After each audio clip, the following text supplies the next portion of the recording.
Thank you very much, and thank you very much to The Economist for inviting me to this wonderful gathering.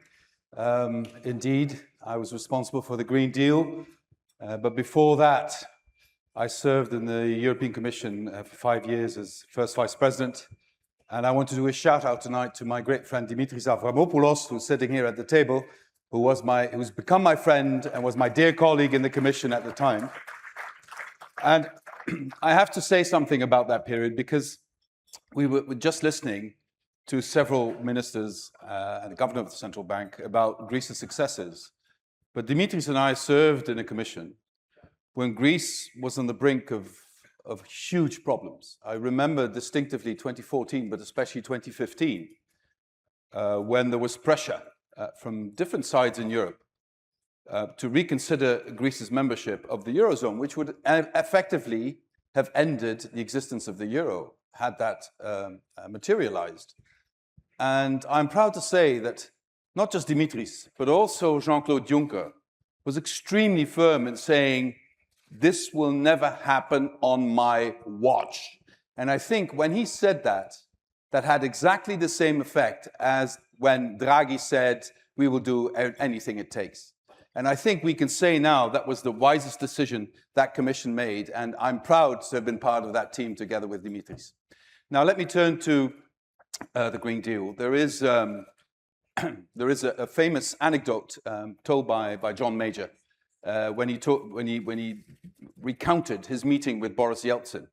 And I was several times also an interpreter for Boris Yeltsin, so I can really relate to what John Major was saying. But he said, I asked Yeltsin to tell me what's the state of the country, what's the state of Russia? And Yeltsin said, good.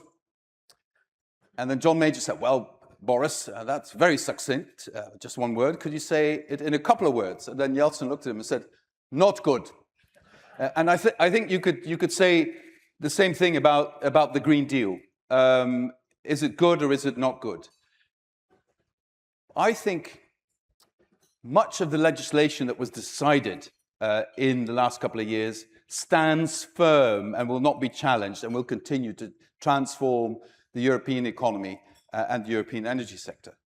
But some of the attacks on elements of the Green Deal have a highly symbolic value. Fighting the ending of the production of combustion engine vehicles in 2035, fighting that decision, postponing that decision, I can tell you, will have no effect on the strategic decisions made by car manufacturers in Europe because they know better than the politicians in Brussels that times are changing so rapidly that if Europe does not adapt to emission-free mobility, Chinese cars will overtake us and will put an end to the European car industry.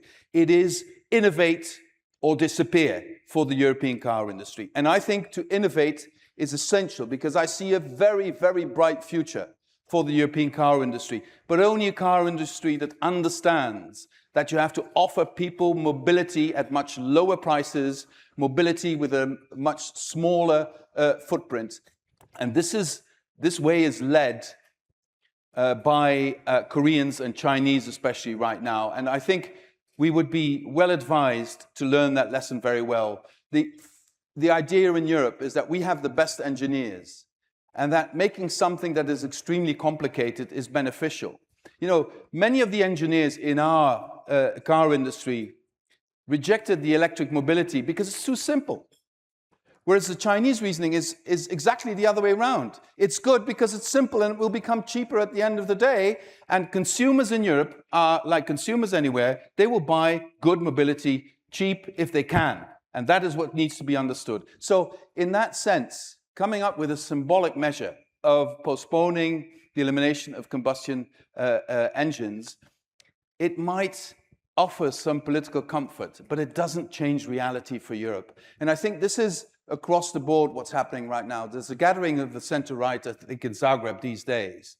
And again, full-fledged attacks on elements of the Green Deal. What I really don't understand, is attacks on the emissions trading system. Now, if there's one thing that is well understood by industry that has had huge effects on reducing emissions, and that does claw back the money that is generated into industrial innovation, it is the emissions trading system. It is even copied in China and in other places of the world. Why on earth would you want to attack that? I just don't understand. The only explanation I have is that the Green Deal was at some point, under pressure of the radical right, drawn into the cultural wars. You see this in the United States as well. You see all the rhetoric by the Trump administration against this. In fact, it's against the Industrial Revolution, except for AI, but it's happening anyway. The transition to renewable energy in the United States is happening quite fast. I would argue, don't have the figures, I can't be sure, but my impression is that it's now moving faster than in Europe. And this cannot happen to us. So my pitch would be, why don't we rephrase the Green Deal? Why don't we give it another name? Joe Biden was smart enough not to call his Green Deal, but the Inflation Reduction Act. It had nothing to do with inflation, nor with reducing it, but it was a better name than the Green Deal because it would not offset all sorts of political reactions, and it would avoid, hopefully, to be drawn into the cultural wars. Why don't we call the Green Deal Freedom Deal? And why am I saying this? If Europe wants to have a fighting chance in this all-encompassing industrial revolution we're having now, and in the geopolitical revolution we're having, because I agree with Mark Carney, time's not coming back. So if we don't want to be dominated by hegemons, whether they're in the United States or in China, we will have to create our energy sovereignty. And there is only one way in which Europe can create energy sovereignty, and that is via renewable energy. There is no alternative. We don't have huge amounts of gas and oil.